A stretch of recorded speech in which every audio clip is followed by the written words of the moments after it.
Welcome to Built to Finish. I'm your host, Stephen Pivnik. Join me each week as we explore the journeys of audacious goal setters. This includes experienced founders, CEOs, and entrepreneurs sharing pivotal moments that propel their success. We'll also be talking with endurance athletes who push the limits of physical and mental ability. This show is brought to you by Acresis, offering tailored, high-impact advisory services to help founders get to their finish line with a strategic acquisition or majority investor recapitalization. Let's get started. Welcome back to another episode of Built to Finish podcast. Today's guest is someone I am thrilled to be speaking with. He's a Boys Without Fathers mentor, award-winning innovator, and author. He is the host of the Behaviorally Smart Identity Conversations podcast. He is also a global recognized behavioral AI solutions architect with over 40 years of international business experience. He's been honored as one of Titan's top 100 CEOs. He is the executive chairman and founder of DNA Behavior. Hugh Massie, welcome to the show. Great to be with you, Stephen. No, it's my pleasure. It's my pleasure. So let's start off with some advice for founders and CEOs. If you were to start a brand new company from scratch today, what are like two top strategies that you would deploy in order to maximize the success of the organization based on your previous experience? Yeah, so interesting, sort of down to the point type question. Yeah. I go by the motto: dream big, start small, and finish big. And I think that what I'd say to that is that I'm seeing, from observation, but also from research, that a lot of founders don't think big enough. And I think that one could think a lot bigger in terms of what can be done. And that might seem like when you're coming up with that big dream or that big idea that it is a moonshot. I mean, that's what it's supposed to be. It's meant to be a long way away, but if you can put it there in your thinking, there's no reason why it can't be achieved. Now, it might take time and you might get kicked in the head a few times and have setbacks and all of that, but there's no reason why that can't be achieved. I love hearing that. I recently incorporated that same exact comment into my keynote speech. I say that one of the things that my best friend and I often tell others is that we feel that we didn't dream big enough when we had our companies. And, we were wildly successful by a lot of measures, but we both feel that we should have dreamed even bigger. Yeah. And I think the second one related to that is, the first thing I'd say also is in terms of the dreaming big is to structure that around the human impact that you might have. So how many, I look at it and say, well, how many human beings can you impact? And I think if you're a founder and you think, you've got a goal of, let's say, being a unicorn, right? Which is $1 billion valuation, which is more realistic in this day and age than it probably ever was. But it's still not there for everybody. But why not think big? Because even if you get 10% of the way, that's not bad, right? Is that you've probably got to be thinking about how you can impact 1 billion people, and can your product do that, right? And now that might be directly or indirectly, but how can you do that? And I think that's something to think about. Even for example, you with Stephen with the podcast. You could impact 1 billion people directly or indirectly through distribution, products, on sales, whatever. It might take a long time, but you can do that. And so I think that gets people to think much more creatively and broader about the business model. But as I said, I'll always emphasize start small. Don't overreach yourself in the first moment. The next thing is, I would say, is design a market channel that you can be the king of, like be a category king player in. And I often will get people to read a book called Play Bigger, written by Al Ramadan and his business partners. And it's got some good stories in there, including how Uber was formed. to in a way be an adjacent market to taxis and and in a way demolish the taxi market. But I think that we all need to be thinking about how can we design a new market channel, and probably the revenue, at least at the start, you should be able to see at least 100 million of revenue in that channel. I think that the market space, probably the overall market space in today's day and age, needs to be much bigger than that. But how can you and your sub-market channel see your way to generating $100 million of revenue, right? To be, a champion in that area. Sure. No, I love that advice. And then so I think that's where we're at is, think big, dream big, start small and finish big. And then where can you play bigger in terms of building a category and be a category king market player? That'd be my sort of two overall points. No, I think that's great advice. And I like your 1 billion goal suggestion. A lot of people, like you said, want to think about it from a financial perspective, but if you can think about it from a people impact perspective, you don't often hear about companies flaunting, how many individuals they actually influence, but that would be a wonderful goal to have. Well, I think I suppose it may be my bent a little bit, but in today's age, I think there are more people out there looking for businesses or find businesses more attractive that have got a social impact, as well as an economic impact. And how can you build that into your business model? And I think if you just build your business solely on revenue and you define your business by revenue, there's always somebody that's got more than you. Sure. And that becomes a mental stress. Whether, you generating $1 million of revenue, 10 million, 100 million, it's like sort of defining your identity based on how much money you have and how much wealth you have. There's always someone that's got more. And I think that leads to a lot of mental disappointment. But also, I think the other factor is in the context of businesses, there's no correlation necessarily between gross revenue and profits. No one talks enough about net profit margin. I mean, we've got businesses out there in the United States that are making billions of revenue and they're still running at a loss. Is that a good thing?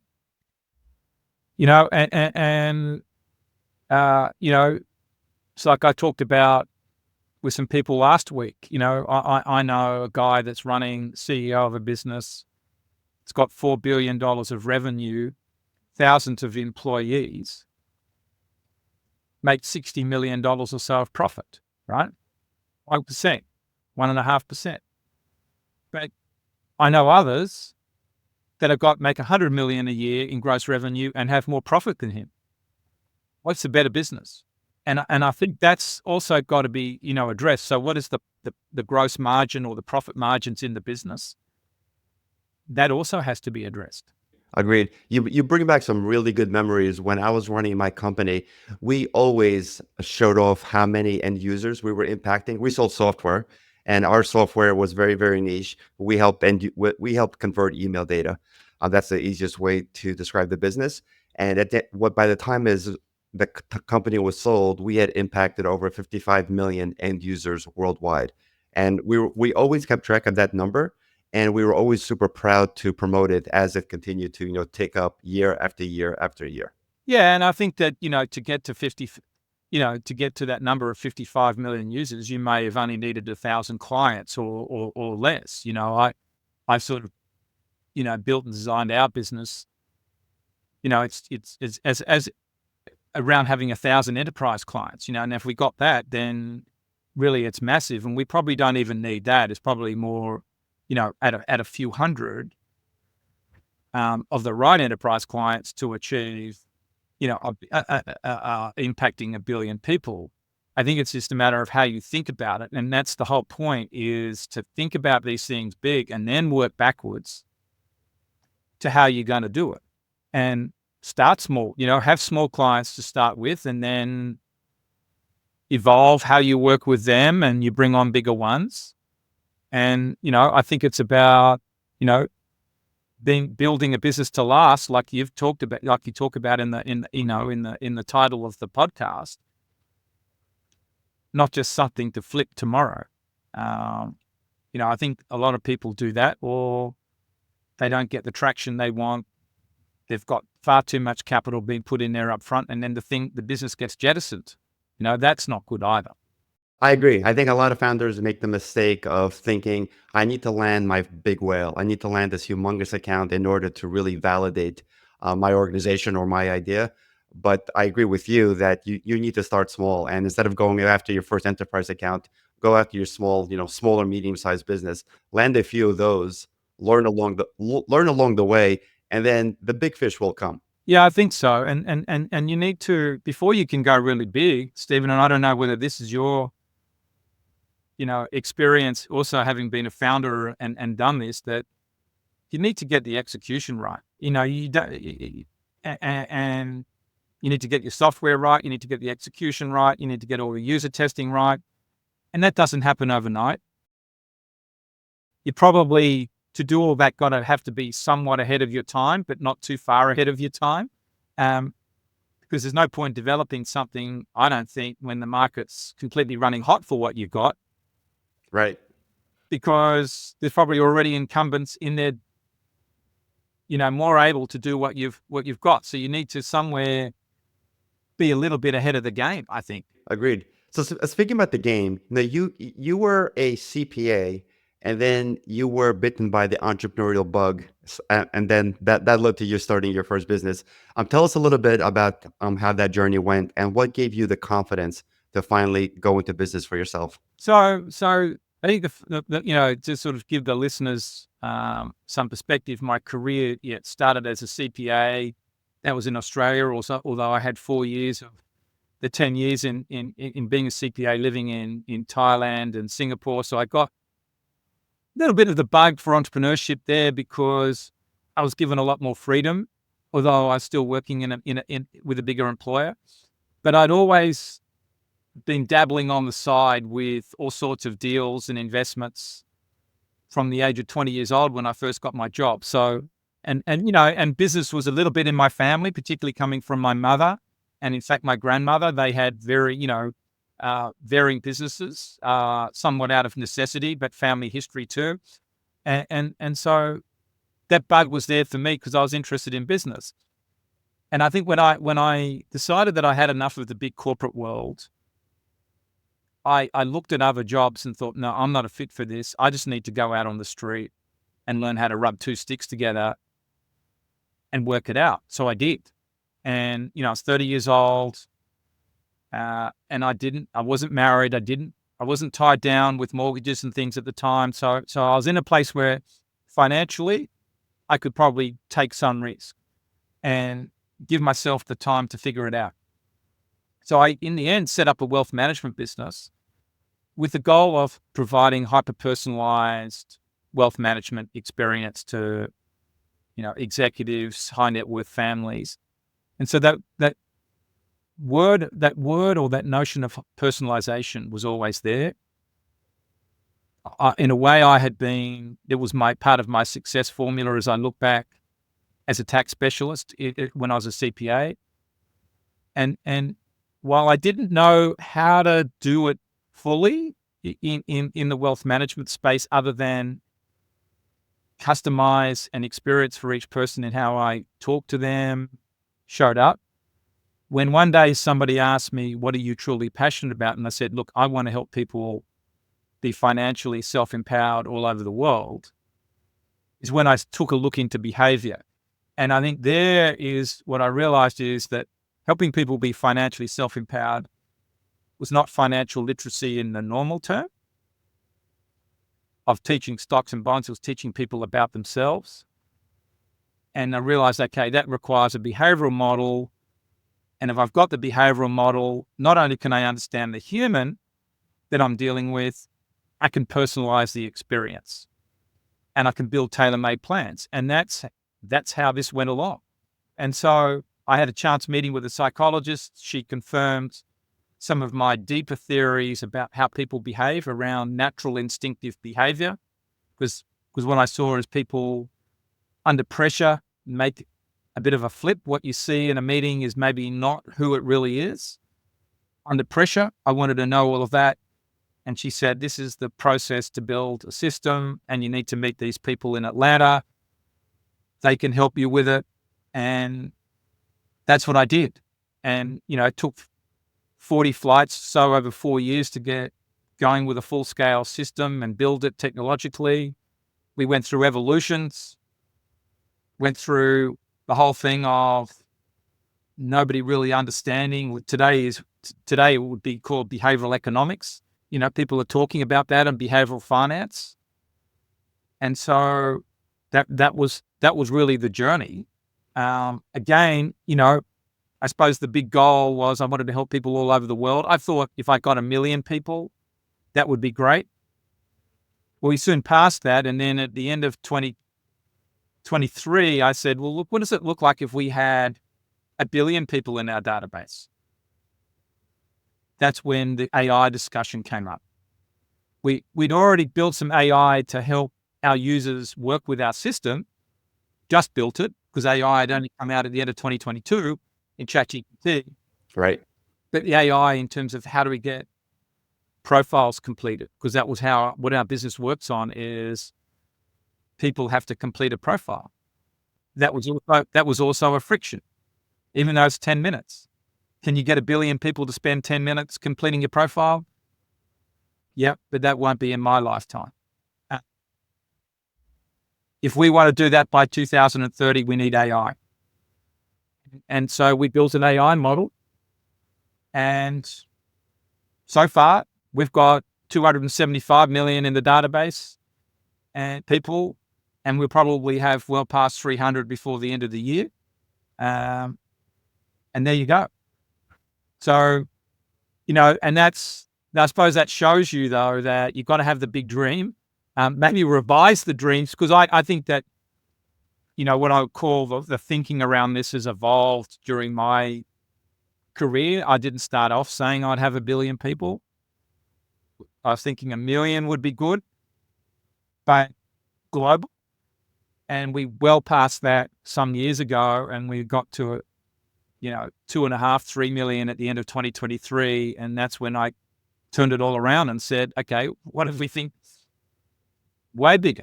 Yep, you're definitely on your way with approaching 300 million. All you need to do is 3x that, and then add a little bit, and then boom, you're at 1 billion. Yeah, and the other part is monetizing it. But I don't think one needs to be a mathematician to figure out that you start fully monetizing all of that. What that means in dollars. And that's an exciting part of the journey. Yeah, I mean, if you have a billion profiles to go for, it doesn't take much per profile in order to turn that into some significant cash flow. Right. And if one looks at what's happening in AI, Stephen, is AI is fundamentally based off data.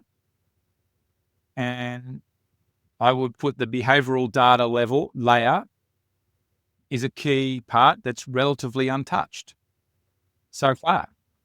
So, the next 5 years is pretty interesting, I think.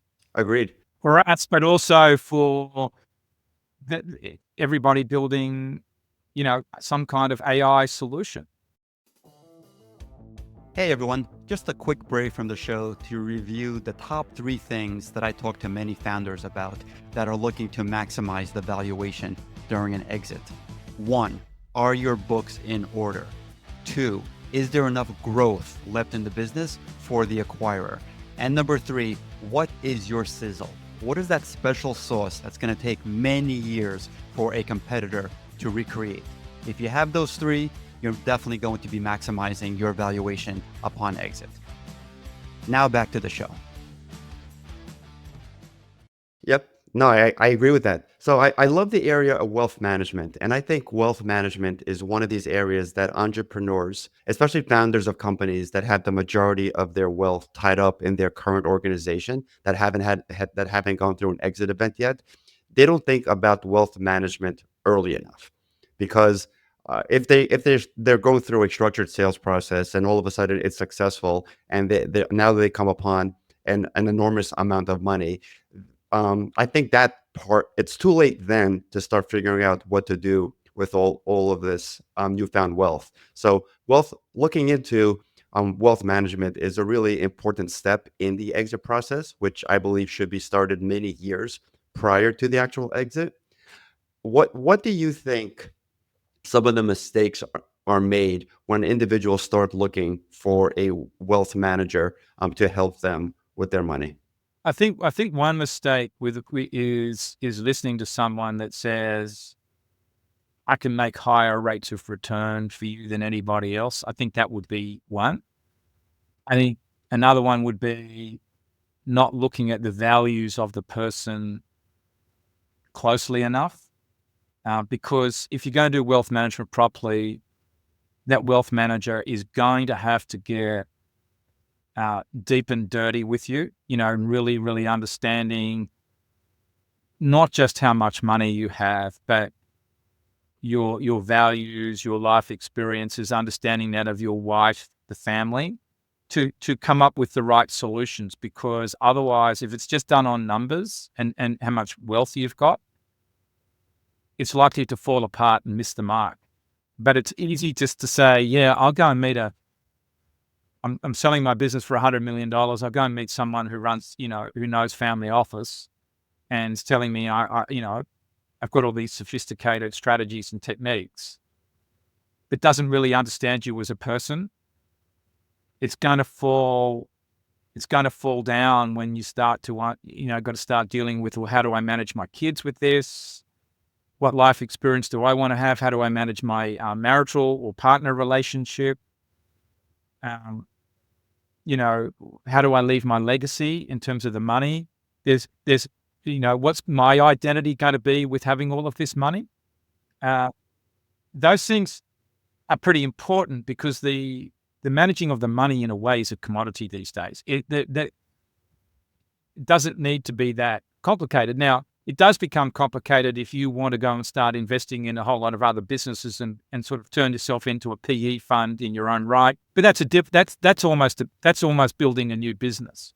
So I think that's important. So getting the advisor that's a fit on values, but also just a fit on style. How are they going to communicate with you, and are they going to take the time to see the world through your lens? And this is really the whole thing about personalization that I advocate.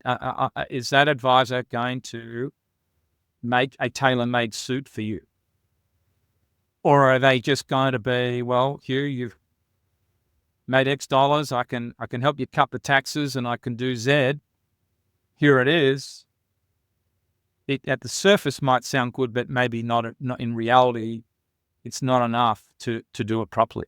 Yeah, I agree. And I also agree with on the comment you just made that wealth management is slowly but surely becoming commoditized, because I just came across an accounting firm that offer wealth management services. So if an accounting firm obviously they're a lot closer to wealth management than others, but at the end of the day, my personal opinion is you really want a firm that's not a wealth management firm. You want somebody that specializes in wealth management first and foremost.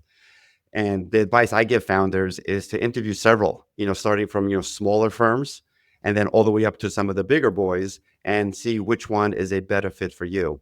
Yeah, I think that on that point, there's the smaller firms. Some of them are, look, there's no doubt some of them are very good, but you need to understand the broker-dealer structure. You need to understand, how they are regulated. What structure are they under? Are they serving as a fiduciary? What's their succession plan as well? Because, if you're in there with a one-man band financial planner, he or she might be great, but if something happens to them, what happens to you and your family? But at the same time, you may not want to go to a wirehouse at the top end of the market, right? So, there's a lot of decisions in there to make.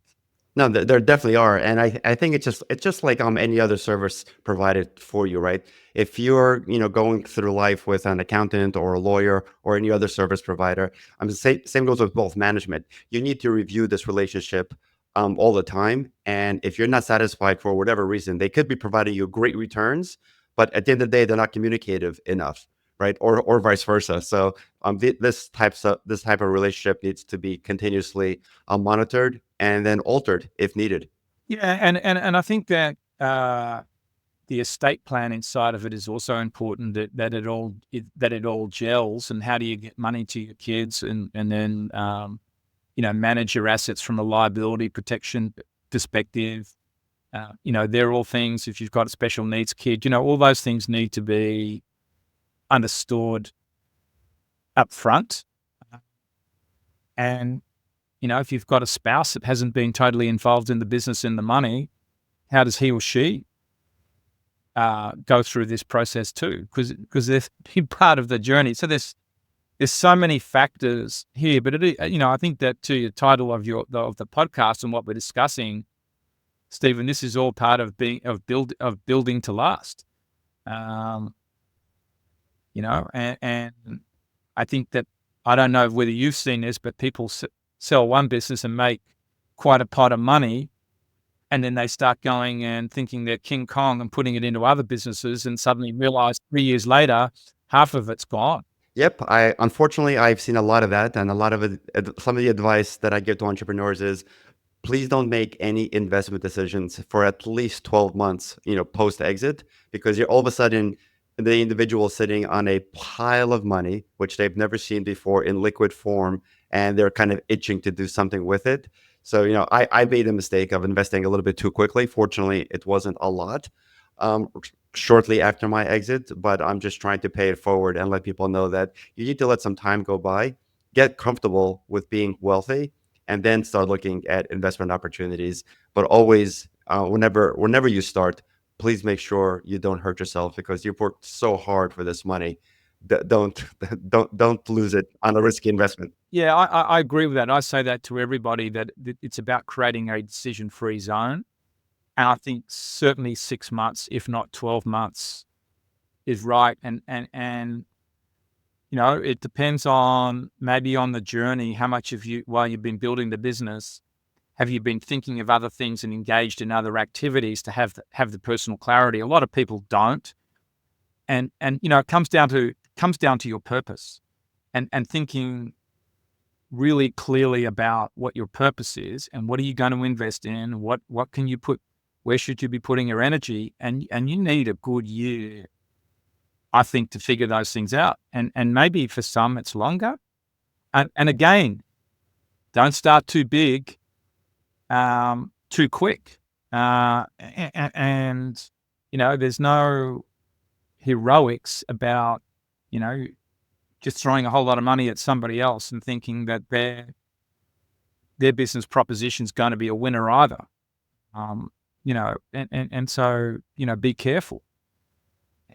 But I totally agree with the approach, and obviously it seems like you've experienced some of that as well. And yeah, I think that's right. I think for me, I've got to a place where, with some of this, while I've not exited DNA behavior, I have exited other things. And I'd say the other part of sort of building to finish here is, I see entrepreneurs getting sometimes distracted on multiple businesses that have got no relationship with each other, and that diffuses perhaps the energy being put into one of them that should be a lot bigger. Now, you could say, I want to be an anti-fragiler and have two businesses that are totally unrelated to each other in case one works and the other one doesn't in different economic markets. Okay, that's a perspective, but I think you can only really put your energy into one major business. And so for me, I do it through DNA behavior, even though underneath what we have, there's quite a few other businesses that are ticking along. I'm not the day-to-day CEO of them, somebody else is, but I'm part of it. But I'm getting out if I'm running DNA behavior, those other ones are it's helping them be successful as part of the walk. So that's sort of my way around that. But I think that I see people, and you can take your view on Elon Musk, for example, and others. multiple different businesses, and I'm not sure how you give the attention span to it. No, I agree. I mean, Elon Musk is superhuman. I don't know how he does what he does, but I'm of the opinion that, a person chasing two cats is going to catch neither.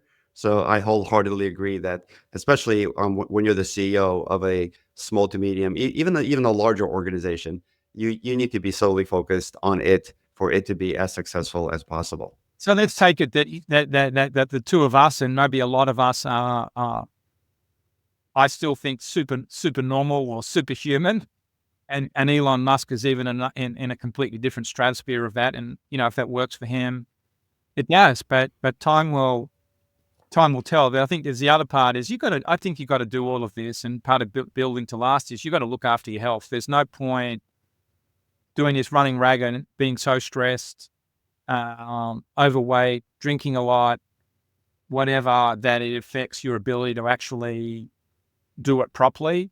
I think you've got to look at no point building the business and then being absent from the home and losing your family in the process and your spouse and whatnot.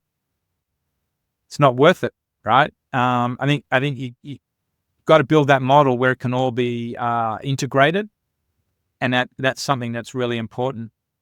And because at the end of the day, there's only so much money you need really to have a great life, right? After that, it's probably a power game, unless you're totally going to give it back. Right. No, that's good advice. That's definitely good advice.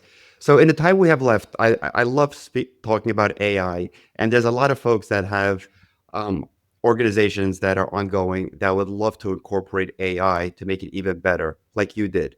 What advice would you give a founder that's currently running a business that wants to start looking into how they incorporate AI into their value proposition? So I think there's two parts. I think is looking at the current tasks in your business and just looking at it very matter-of-factly, what tasks that you currently do, e.g. in customer service operations that could be replaced by AI. And then you've got to look at your organization chart with that and see who do you move around. I think that's a step. I don't think necessarily needs to be firing people. I'd be looking at that, if you can get efficiency gains with AI, and that means somebody doesn't perform a role anymore, where could you redeploy them, right? That would be one. But I think the other one is looking at who in your business is innovating, seeing how they can help you reimagine the whole business. So in a way, it's saying, okay, we're in one market channel today doing ABCD. Where can we be in 3 years' time running a new market channel? What does that look like? And then doing that without the baggage of the old channel, just what has our business got to be in the future? And having those discussions and then working backwards to where you're at. And I think that if you only rely on AI to cut costs and create efficiency, it's good for now. It's not going to be what you need in 3 years' time. You're going to need products in the future that are driven by AI. That's a different discussion. Nope, that's really great advice. And I know a lot of folks are currently on that journey right now, trying to figure out exactly how to use AI. So that's great advice to them. So thank you very much for being on the show today. Can you please provide some additional information on exactly what DNA behavior does and how listeners and viewers can contact you? Yeah, so you can learn more about DNA behavior at dnabehavior.com. There's plenty of resources there about what we do, videos, materials. You can spend a lifetime if you want going in there and learning about that and me. And we are a behavioral data analytics business. So we are trying to, providing enterprise organizations with a customized heat map of the behaviors of every person in the ecosystem, employees at all levels, from the C-suite down to the bottom level, and then all the clients and what all the interrelationships are. And I think that provides a very different lens on your business. You can identify successes and failures in your business from looking at money, but how does all this get driven? From people. And I think it's bringing the two together that's important. And Most businesses have not had that capability because psychometric testing's been restricted to having to have participants complete the assessment, and usually at a high cost. Now with AI, we can do that with a 95% cost reduction without having to have the friction of people completing an assessment. So that's the transformation and the opportunity. Excellent. Thank you for sharing that information. Hopefully, viewers will find your website and learn more information. Hugh, thank you so much for being on the show today. I really appreciate all the information you shared and all the advice you've given to folks. Really appreciate your time. That's a pleasure, Stephen. Again, thank you very much. And thank you for listening to another episode of the Built to Finish podcast. If you've enjoyed this episode, please do like and subscribe. It does help the show a lot. Until next time, thank you again. That's a wrap for this episode of Built to Finish. Thank you for tuning in. For show notes and more details, head over to podcast.stephenpivnik.com. Special thank you to our sponsor, Accresis, offering tailored, high-impact advisory services that help founders get to their finish line with a strategic acquisition or majority investor recapitalization. Catch you next week.